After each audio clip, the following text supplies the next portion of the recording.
Hey everybody, this is Brett Vanderbrook from PBC Productions, filling in on Still Gaming for the Ailing Sasha 9. This week on Still Gaming, I'm bringing you the most advanced hockey simulation ever created. Well, at least in 1988 when it came out. I'm talking about Konami's smash hit Blades of Steel. Now come on, be honest. Who didn't love this game when it came out? Still gaming.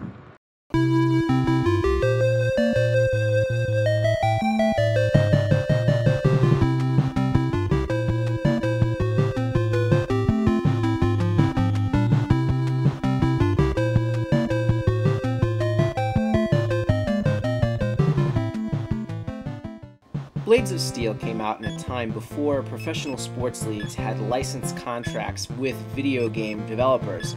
So what you have is 8 teams to play with that, while they were real NHL cities, do not bear any NHL logos. Although some of the teams have colors that were similar to the NHL teams. Take New York, for example. I guess that kind of looks like the Rangers uniform. Alright, so you start out, and the easiest way to win a face-off is just by repeatedly tapping B. The controls of Blades of Steel are fairly simple. I mean, you only have 2 buttons. B is to pass, A is to shoot. Now the passing in this game was rather difficult. There was really no way to aim your passes, it just kind of went to the closest guy.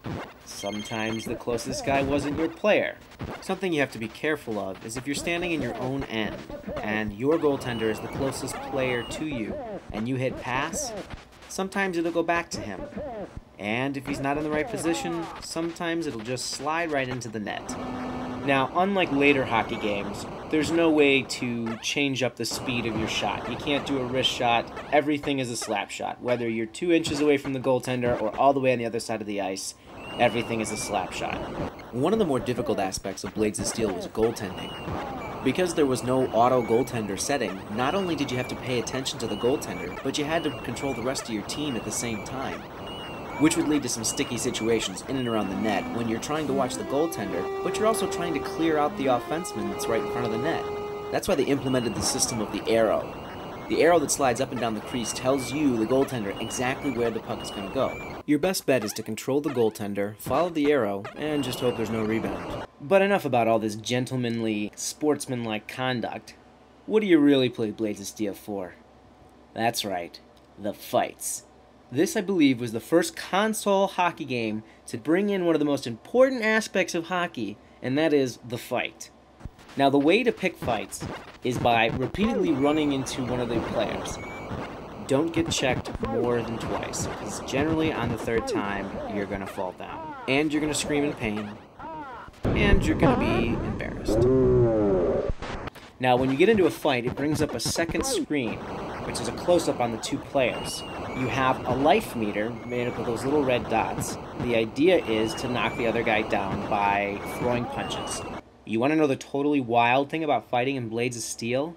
Unlike in the NHL where both players get a 5-minute major, only the losing player gets a penalty. How crazy is that? Can you imagine what the NHL would be like if only the loser of the fight got a penalty? Do you know what kind of new strategy that would bring to the game? Can you imagine how many more broken bones and teeth there would be if this was a real NHL rule? Anyway, it doesn't end up amounting to much in Blades of Steel because the timer goes by so fast, the power plays are virtually non-existent. But it is a really fun aspect of the game, and when you're playing with friends, it can lead to a whole bunch of trash talk. Now, despite lacking the endorsement of the NHL, Blades of Steel mostly follows NHL rules. However, if the game is tied at the end of regulation, instead of having a sudden death overtime period, you go to a shootout. Now the shootout wasn't introduced in the NHL until 2005, so Blades of Steel was ahead of its time. This is a breath of fresh air in the game because, I don't know about you, but I hated hockey games that ended in ties, so I was thrilled when they added that rule. So this is a fun little thing that can happen at the end of a game. I know that some of my friends and I would look forward to this, and matter of fact, we would try to have games end in ties just so we could have shootouts. Okay, I can't do a review of Blades of Steel without mentioning the Jumbotron between the 2nd and 3rd period. If you just let it go, you'll get one of 2 scenarios. One, you get a panda bear that comes out and says a few things, and then you see a puck get hit, and it's kind of boring.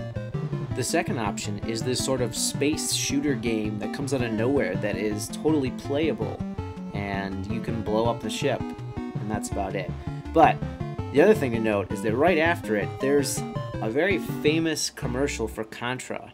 I think this is one of the earliest forms of product placement in a video game. Awesome music, fantastic graphics, all your friends will want it. I mean, imagine you're an 8-year-old kid playing this game for the first time, and you see this advertisement. The video game that you're playing is telling you all your friends will want it. What's the first thing you're going to do? You're going to run and tell your parents you need Contra. This was brilliant on Konami's part. It actually makes me wonder if Blades of Steel contributed to the enormous success of Contra. Really makes you think.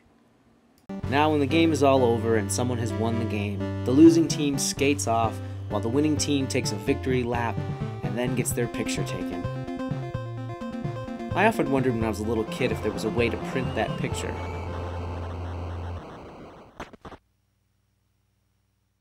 So in conclusion, Blades of Steel, definitely one of the better sports games on the NES.